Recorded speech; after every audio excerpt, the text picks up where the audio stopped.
Assalamualaikum warahmatullahi wabarakatuh. Innal hamdalillah nahmaduhu wa nasta'inuhu wa nastaghfiruh wa na'udzu billahi min shururi anfusina wa sayyiati a'malina. May yahdihillahu fala mudilla lahu wa may yudlil fala hadiya lahu. Asyhadu an la ilaha illallah wahdahu la syarika lah wa asyhadu anna Muhammadan abduhu wa rasuluh alladzi la rasula wa la nabiyya ba'dah.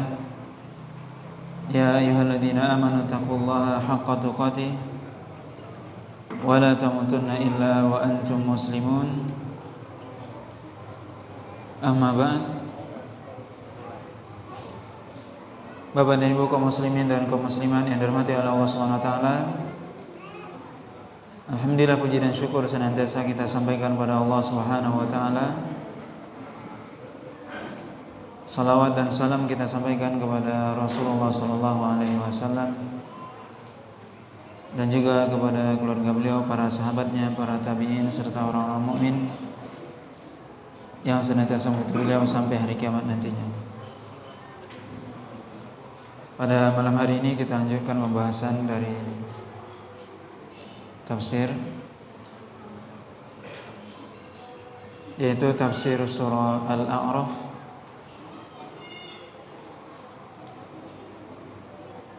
Dimulai dari ayat yang pertama, di mana surah Al-A'raf adalah salah satu surah Makkiyah, yaitu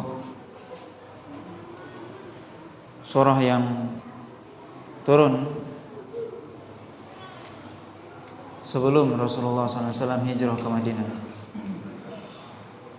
Sebagaimana surat sebelumnya yaitu surah Al-An'am juga surah Makkiyah. Al-A'raf artinya disebutkan oleh Abdullah bin Abbas radhiyallahu ta'ala anhuma. Beliau mengatakan Al-A'raf artinya yaitu sur bainal jannati wan nar, atau hijabun bainal jannati wan nar.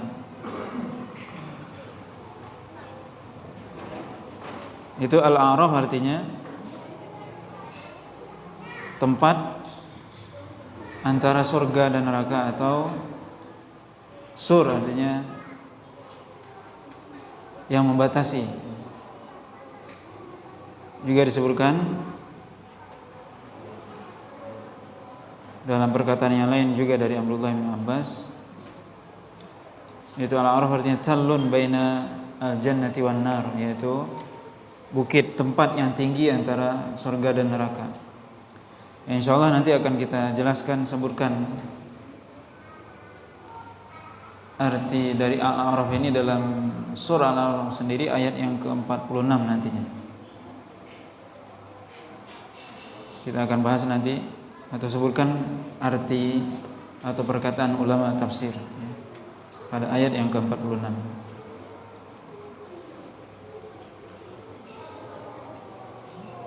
Allah SWT berfirman dalam surah yang mulia ini, A'udzubillahi minasyaitonirrajim. Bismillahirrahmanirrahim. Alif lam mim shad.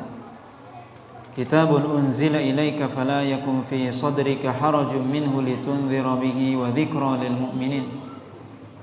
Ittabi'u ma unzila ilaikum min rabbikum wa la tattabi'u min dunihi awliya qalilan ma tadhakkarun. Allah SWT berfirman dalam surah yang mulia ini dengan membuka surah ini dengan Alif Lam Mim Shad. Sebagaimana juga surah Al-Baqarah dan Ali Imran dan surah-surah yang lainnya, Allah SWT memulai atau membuka sebagian surah dalam Al-Quran dengan, kata para ulama, huruful muqatta'ah, yaitu huruf yang terdiri dari huruf hijaiyah, ya, alif lam mim atau alif lam ra, dalam surah ini alif lam mim shad, yang mana artinya disebutkan oleh para ulama sebagaimana disebutkan pada awal pembahasan surah Al-Baqarah, bahwasanya makna yang tepat adalah bahwasanya Allah SWT ingin mengingatkan orang-orang kafir Quraisy, atau bahkan menantang orang-orang kafir Quraisy, bahwasanya Al-Qur'an ini terdiri dari huruf hijaiyah yang Anda semua tahu, yaitu dengan bahasa Arab, yang terdiri dari huruf yang Anda semua ketahui, yaitu alif, lam, mim, alif, lam, ra, shad, qaf misalnya, atau alif, lam, mim, shad dan seterusnya. Itu huruf yang Anda sekalian berbicara dengannya. Dan Allah menantang, datangkan satu surah atau satu ayat yang mirip dengan ini seperti Al-Quran, maka mereka tidak mampu. Ini maksud ya dari alif, lam, mim, shad dan sebagainya. Ini makna yang tepat ya.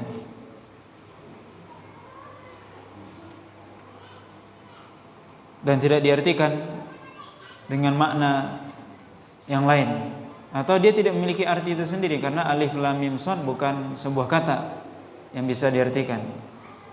Ini hanya huruf ya, yang digabungkan oleh Allah SWT, tetapi tidak memiliki makna ya dalam bahasa Arab itu sendiri. Allah SWT berfirman, kitabun unzila ilaika fala yakun fi sadrika harajun minhu litunzira bihi wa dzikra lil mu'minin.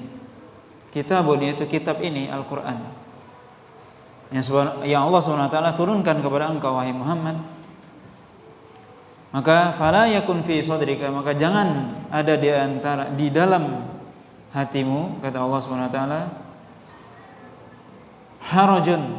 harajun diartikan dikun, yaitu sesuatu yang sempit hati ya, atau merasa hatinya sempit. Juga dalam perkataan yang lain disebutkan oleh Mujahid, makna dari harajun artinya adalah syakkun, yaitu keraguan. Sebenarnya Allah sebutkan dalam awal surah Al-Baqarah, dzalikal kitabu la raiba fi, kitab ini tidak ada keraguan di dalamnya. Begitu juga dalam surah ini Allah katakan, kitabun unzila ilaika fala yakum fi sadrika haraj. Kitab ini, yaitu Al-Quran yang Allah turunkan kepada engkau wahai Muhammad, maka jangan sampai di dalam hatimu ketika Al-Quran ini turunkan Anda merasa sempit hatinya atau ada keraguan, ya, keraguan tentang Al-Quran. Maka ayat ini menunjukkan bahwasanya orang yang membaca Al-Quran, orang yang benar-benar memahami Al-Quran, tidak sempit hatinya. Tapi sebaliknya, orang yang tidak pernah membaca Al-Quran, tidak mempelajari Al-Quran, maka hatinya akan sempit. Karena Al-Quran ini turunkan untuk melapangkan hati orang dan menghilangkan keraguan-raguan. Keraguan dalam hal apa? Tentunya dalam agama.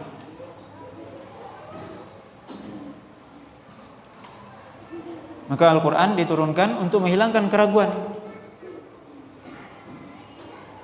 dalam perihal agama, dalam perihal akhirat. Tidak ada keraguan sedikit pun di dalam Al-Quran, karena seluruh hukum yang dijelaskan dalam Al-Quran sudah jelas ya, antara yang hak dengan yang batil, antara yang halal ataupun yang haram. Kata Allah SWT, litunzira bihi, yaitu agar Anda memberikan peringatan. An-nadhar atau an-nadhir, yaitu memberikan peringatan kepada orang-orang kafir. Wa dzikra lil mu'minin, dan memberi peringatan juga, pelajaran bagi orang-orang yang beriman. Sebagaimana Allah katakan dalam surah Az-Zariyat, wa dzakir fa inna dzikra tanfa'ul mu'minin, dan berilah peringatan. Maka sungguhnya yang bisa mengambil peringatan, pelajaran dari Al-Quran itu adalah orang yang beriman. Maka ini salah satu fungsi Al-Quran. Allah SWT menurunkan Al-Quran ini untuk memberikan peringatan kepada orang-orang kafir, berikan peringatan kepada mereka bahwasanya kalau mereka kafir, kalau mereka tidak beriman dengan Al-Quran, ada di hadapan mereka balasan, ada di hadapan mereka neraka Allah SWT. Begitu juga sebaliknya, memberi peringatan, pelajaran bagi orang-orang beriman. Ketika mereka beriman kepada Allah SWT, maka Allah SWT berikan kepada mereka juga balasan yang baik. Maka siapa yang bisa mendapatkan pelajaran dari Al-Quran, itu orang beriman. Kita bisa lihat bahwasanya seluruh manusia, apalagi di zaman sekarang, mereka bisa baca Al-Quran. Sampai orang kafir pun, bahkan sebagian mereka ada yang hafal Al-Quran, ada yang paham bahasa Arab dan sebagainya. Tapi mereka tidak mendapatkan pelajaran dari Al-Quran karena tidak beriman. Karena mungkin tujuan mereka belajar Al-Quran itu untuk mencari kelemahan Al-Quran menurut mereka. Tapi orang yang beriman kepada Allah dan Rasulnya dan hari akhir, dialah yang bisa mengambil pelajaran dari Al-Quran. Maka Al-Quran dibaca harus dengan penuh keimanan. Orang itulah yang bisa mendapatkan pelajaran dari Al-Quran. Tapi kalau tidak ada iman, maka justru Al-Quran ini tidak memberikan faedah kepada orang yang membacanya. Allah SWT katakan dalam ayat selanjutnya, ittabi'u ma unzila ilaikum min rabbikum. Ikuti oleh kalian apa yang diturunkan oleh Rabb kalian. Kita disuruh oleh Allah SWT mengikuti Rasulullah SAW. Ikuti apa yang telah Allah turunkan, yaitu ikuti Al-Quran ini. Wala tattabi'u min dunihi awliya. Janganlah mengikuti selain Allah atau selain Al-Quran. Maka kita diperintahkan, Allah SWT menurunkan Al-Quran untuk kita ikuti, untuk kita ambil pelajaran darinya. Allah SWT mengutus Rasulullah SAW untuk kita ikuti. Jangan mengikuti yang lain, dan jangan menjadikan selain Allah, selain Rasul sebagai aulia, pemimpin, teman. Qalilan ma tadhakkarun, kata Allah SWT. Sedikit di antara mereka yang ingat, atau sedikit di antara mereka yang bisa mengambil pelajaran. Tadhakkar yaitu dia mendapatkan pelajaran dari Al-Quran. Maka orang-orang yang bisa juga dalam ayat ini bisa mengambil pelajaran dari Al-Quran, orang yang mengikuti Rasul, orang yang mengikuti Al-Quran. Artinya apa? Al-Quran bukannya sekedar dibaca, tapi juga diikuti, diamalkan maksudnya. Itulah tujuan Al-Quran diturunkan.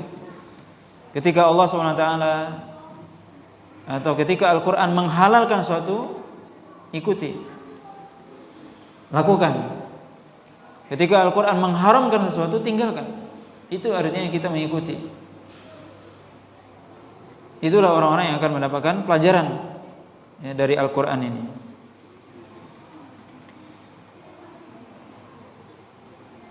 Ayat selanjutnya Allah SWT katakan,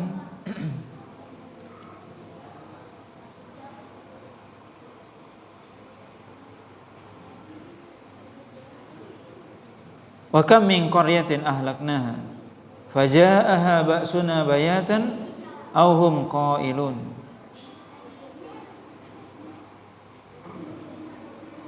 Allah SWT katakan, betapa banyak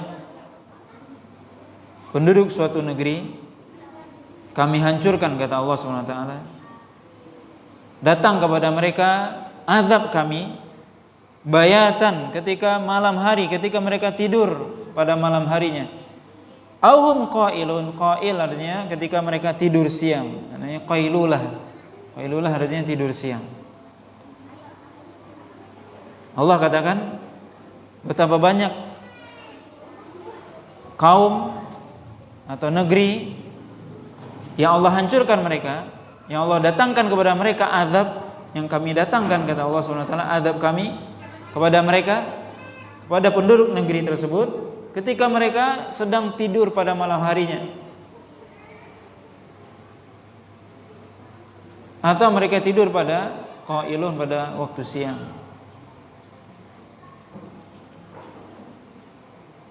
Dan itu adalah waktu ya ketika manusia dan ia lalai ya.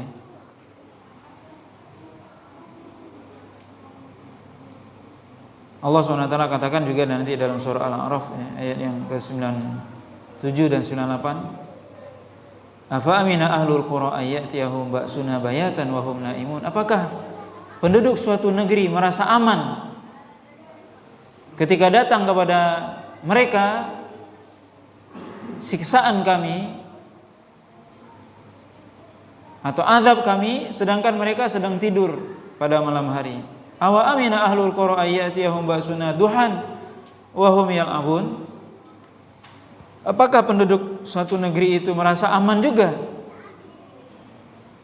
ketika datang azab kami, kata Allah, sedang pada waktu duha, siang atau menjelang siang, sedangkan mereka yal'abun, sedangkan mereka lagi bermain-main,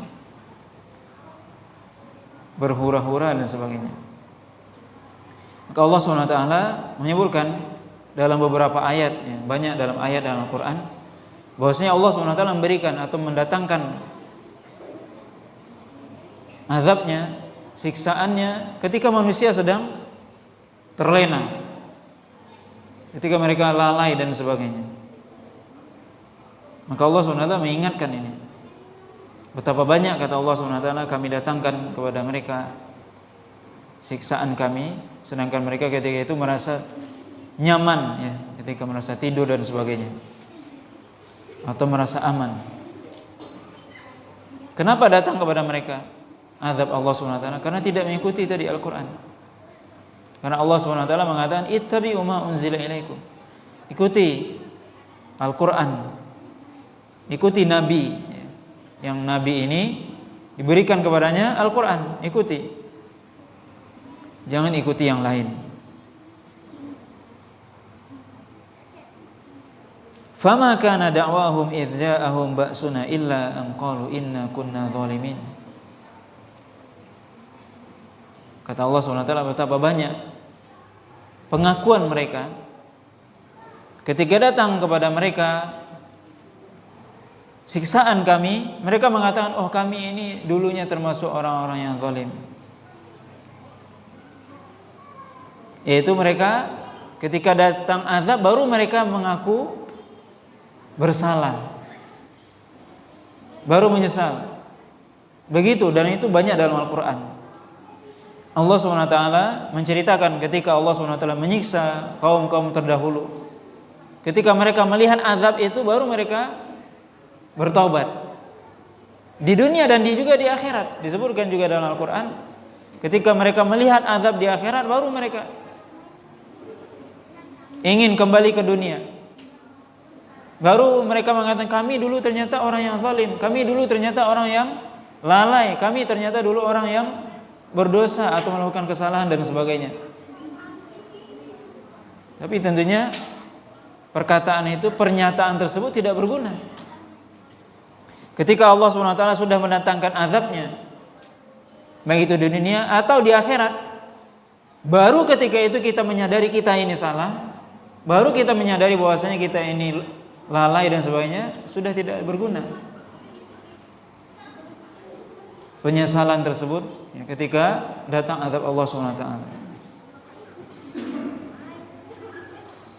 Allah SWT katakan, falanas'alanna alladhina ursila ilaihim walanas'alannal mursalin. Maka sungguh kami akan menanyakan kepada mereka ya, kepada manusia tersebut terhadap Rasul yang telah diutus kepada mereka. Maksudnya apa?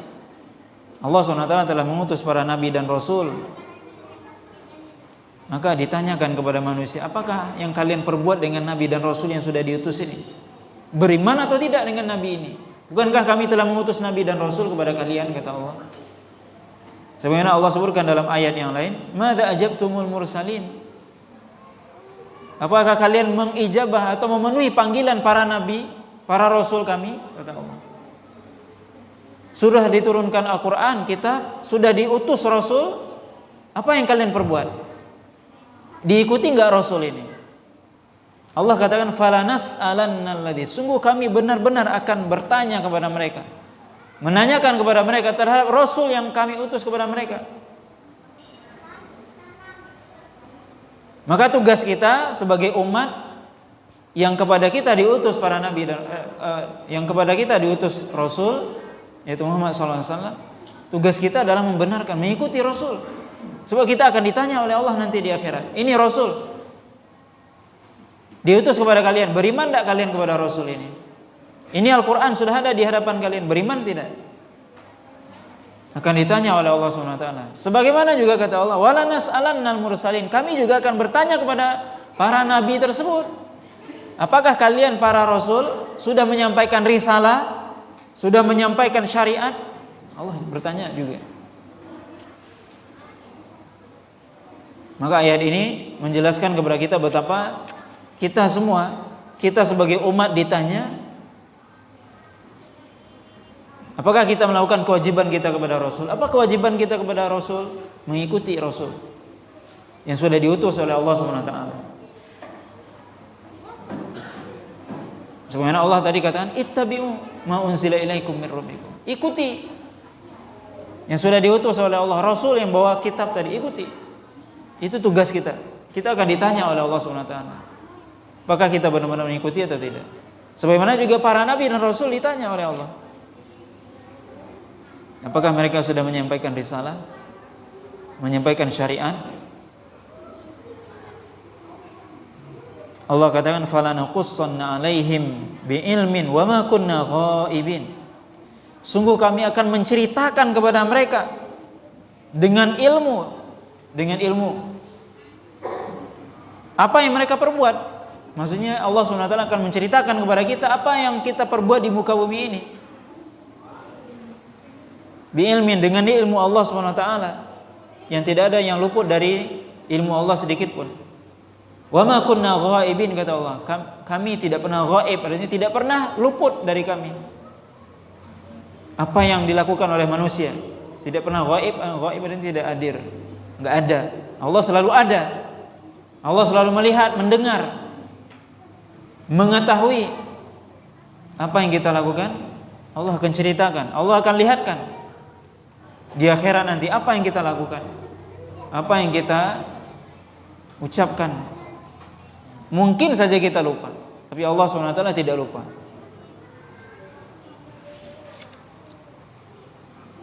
Allah SWT menjelaskan dalam ayat selanjutnya, wal waznu yawma idzinil haq.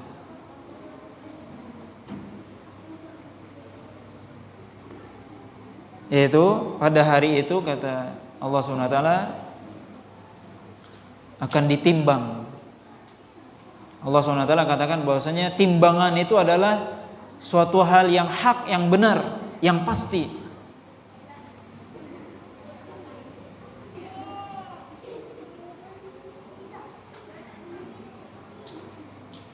Abdullah bin Abbas mengatakan dalam ayat sebelumnya tadi, falanaqussanna alaihim biilmin wa ma kunna ghaibin, yaitu dengan biwadil kitab yaumal qiyamah, yaitu Allah SWT meletakkan, memberikan kepada kita catatan amal kita.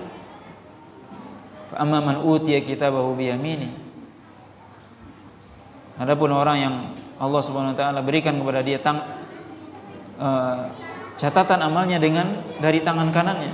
Ada juga yang bishimalihi, dengan tangan kirinya, atau min wara'i dhahri, atau yang dari belakangnya.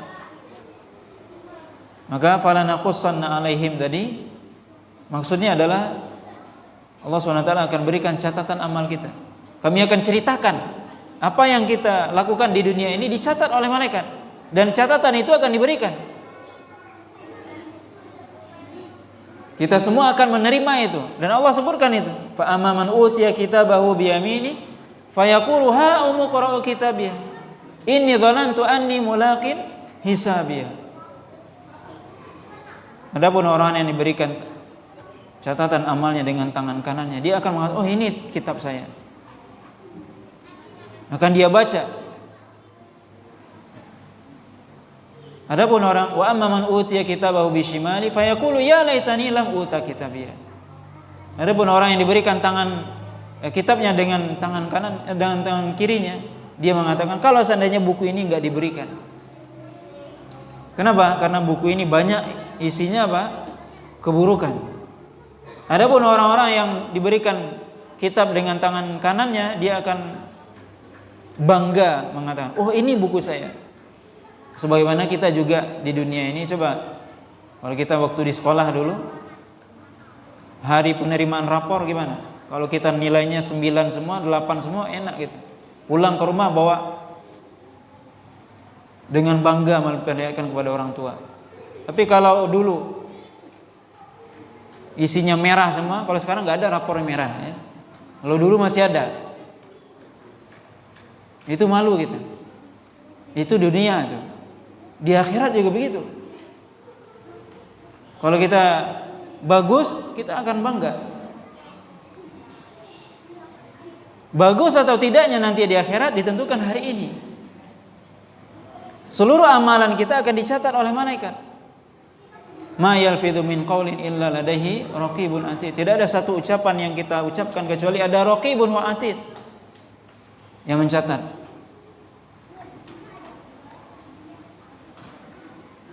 Maka itu semua akan kita baca. Makanya Abdullah bin Abbas mengatakan biwad'il kitab yaumil qiyamah, akan diberikan catatan, buku catatan kepada kita hari kiamat, dibaca. Silakan baca. Dan mungkin kita enggak ingat. Tapi tidak ada yang luput dari Allah Subhanahu wa taala. Tidak ada yang luput dari malaikat Allah yang mencatat seluruh amalan kita, yang baik dan yang buruk semua tertera. Dari awal sampai akhir hidup kita ada semua. Makanya Allah katakan falanuqussan alaihim biilmin. Kami akan benar-benar ceritakan kepada mereka apa yang mereka lakukan. Wa ma kunna ghaibin. Kami tidak pernah ghaib. Selalu hadir. Selalu melihat, selalu memperhatikan, kata Allah SWT. Kemudian Allah katakan, setelah manusia menerima catatannya, apa yang akan dilakukan? Wal waznu yauma idzinil haq. Itu timbangan itu pada hari itu adalah suatu yang pasti, yang benar akan terjadi. Timbangan. Setelah kita diberikan catatan amal kita akan ditimbang. Faman thaqulat mawazinuhu faulaika humul muflihun. Siapa yang berat timbangannya, yaitu timbangan kebaikannya, maka itulah orang-orang yang muflihun, ya, dialah orang yang beruntung.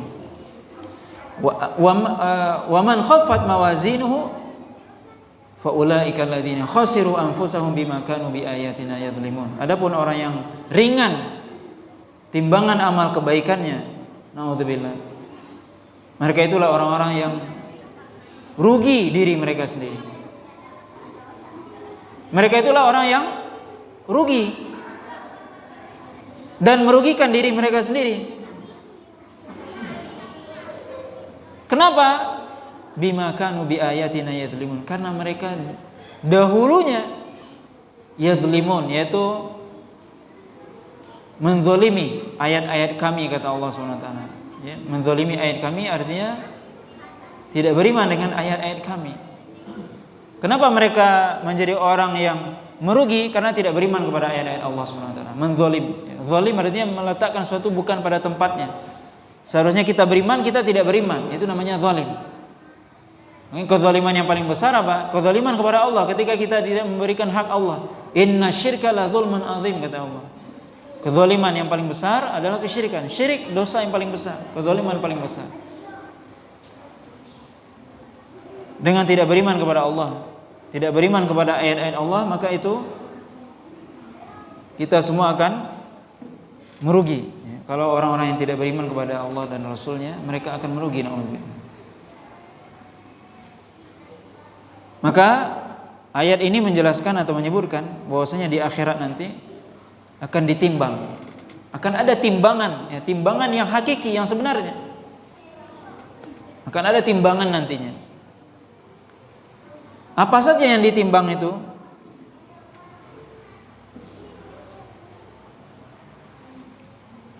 Ada beberapa pendapat para ulama di sini. Yang pertama,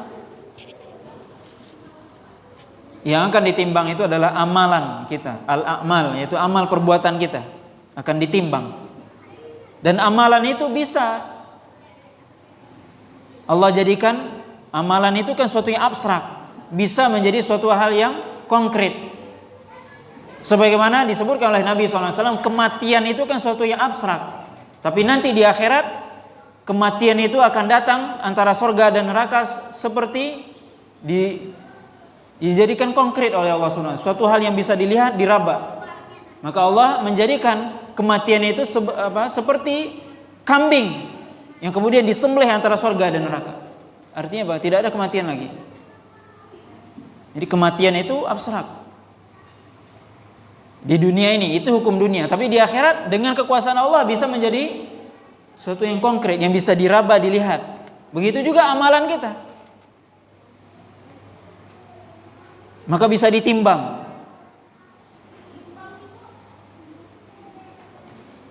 Dan ini disebutkan dalilnya diantaranya, sebagian ulama mengatakan yang akan ditimbang adalah amalan kita. Dalilnya hadis yang diriwayatkan oleh Abdullah bin Abbas radhiyallahu taala anhuma,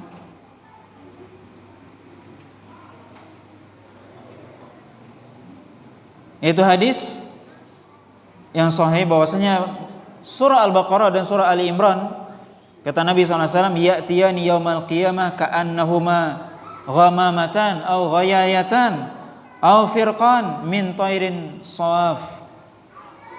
Kata Nabi SAW bahwasanya surah Ali Imran, surah Al-Baqarah dan Ali Imran akan datang pada hari kiamat nanti seperti dua naungan atau dua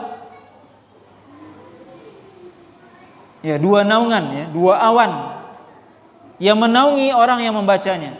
Ini surah Ali Imran atau surah Al-Baqarah seperti naungan, awan. Ini menunjukkan apa? Bahwasanya sesuatu yang tadinya mungkin abstrak bisa menjadi konkret. Begitu juga dalam hadis Nabi SAW bahwasanya dalam hadis Bara' ibn Azib, hadis Bara'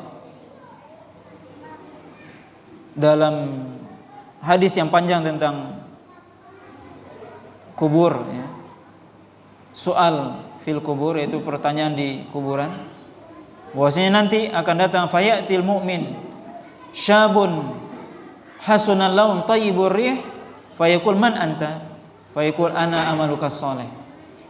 Bahwasanya nanti ketika seorang meninggal kemudian dia masuk ke dalam kubur, kemudian dia didatangi oleh seorang yang pemuda yang bagus, yang tampan, yang baunya harum, yang rupanya senang kita melihatnya. Kemudian dikatakan, mayat itu bertanya, siapa kamu? Maka pemuda itu mengatakan, ana amaluka soleh, aku adalah amalanmu yang soleh. Jadi amal soleh bisa menjadi apa? Berbentuk manusia, bagaimana disebutkan oleh Rasul sebagai seorang pemuda. Ini kekuasaan Allah SWT, tidak ada yang tidak mungkin. Ini yang pertama. Yang kedua, sebagian lagi mengatakan bahwasanya yang akan ditimbang di akhirat nanti adalah kitabul a'mal, yaitu kitab yang dituliskan amalan kita.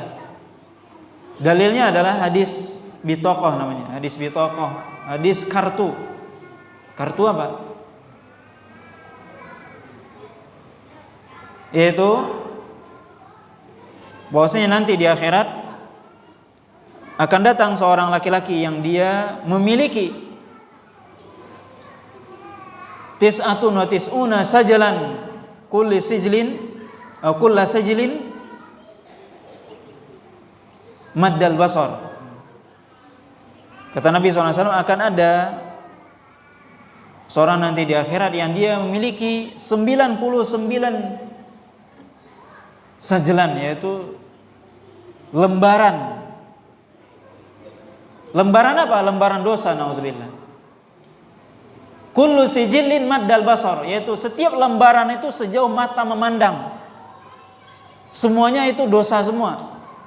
Semuanya ditulis itu. Sejauh mata memandang dosa semua. 99. Berarti apa?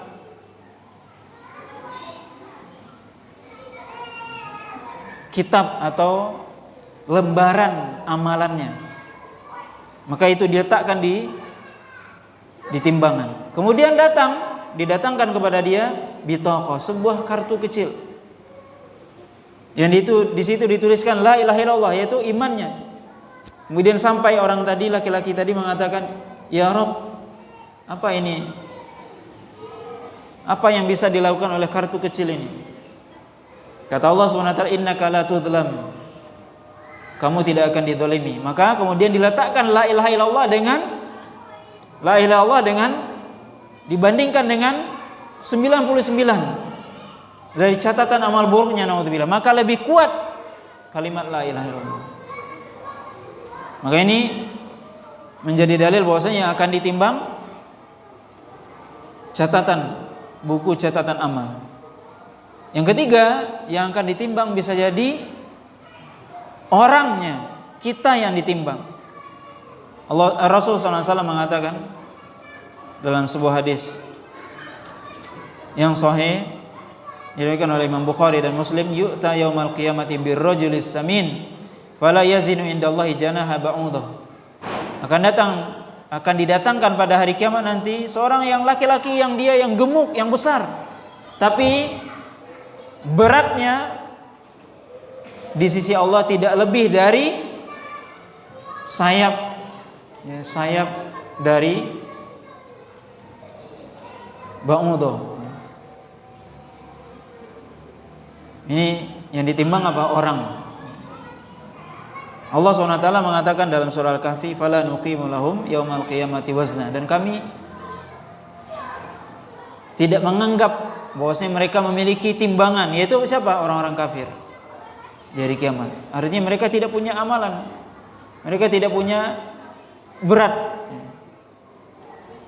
Rasulullah SAW mengatakan, "Atajabuna min diqqati saqaihi."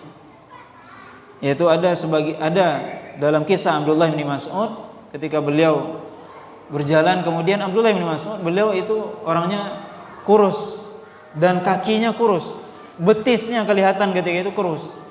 Ada sebagian sahabat yang merasa mungkin seperti meremehkan.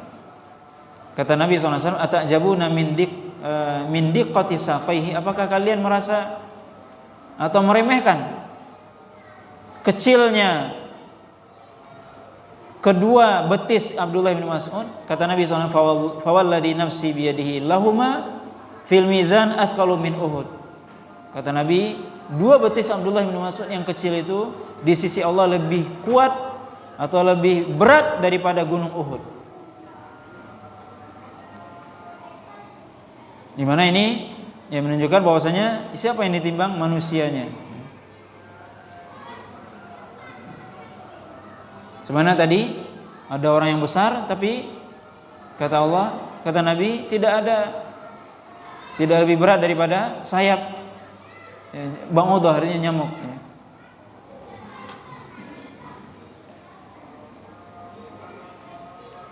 Nah, wallahu ta'ala alam, di sini disebutkan oleh Imam Ibnu Katsir bahwasanya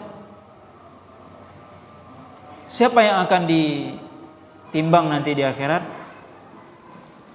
maka beliau mengatakan dengan menyebutkan seluruh hadis dan dalil-dalil ini, maka insya Allah tidak ada yang bertentangan. Artinya kata beliau, ya kemungkinan semuanya akan ditimbang, semuanya ditimbang. Artinya orang yang beramal itu ditimbang, amalannya ditimbang, atau buku catatannya ditimbang. Ya semuanya ditimbang oleh Allah SWT, ya, karena semuanya ada dalilnya. Maka ini menunjukkan apa? Bahwasanya Ayat ini menjadi salah satu dalil bahwasanya nanti di akhirat akan ada timbangan, dan timbangan itu adalah sesuatu yang hakiki, yang benar-benar timbangan. Yang kita tentunya nggak tahu hakikatnya seperti apa. Tapi Allah SWT menyebutkan bahwasanya akan ada timbangan. Dan juga disebutkan oleh Nabi SAW akan ada timbangan di akhirat. Maka ini salah satu akidah Ahlus Sunnah wal Jamaah bahwasanya di akhirat akan ada timbangan yang akan menimbang amalan kita ataupun catatan amal kita.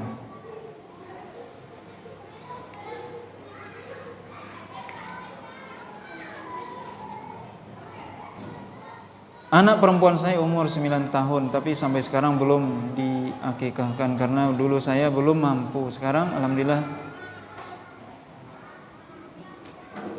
diberi Allah rezeki. Apakah boleh saya mengakikahkan anak saya? Bagaimana hukumnya? Ya insya Allah boleh. Ya, sebagian ulama mengatakan tentunya yang paling utama yaitu ketika anak lahir ya 7 hari, waktu itulah diakikahkan, itu yang utama. Tapi kalau misalnya tidak mampu waktu itu, boleh setelah itu. Sampai kapan? Ya sebagian ulama mengatakan sampai dia sebelum balik ya, itu lebih utama. Tentunya semakin dia kecil maka semakin diutamakan.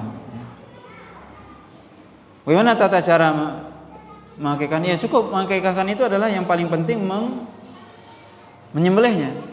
Ya, Anda sembelih. Kalau anaknya perempuan maka 1 ekor kambing, kalau laki-laki 2 ekor kambing. Kemudian lebih utama Anda ya memasak makanannya kemudian Anda bagikan. Itu yang lebih utama.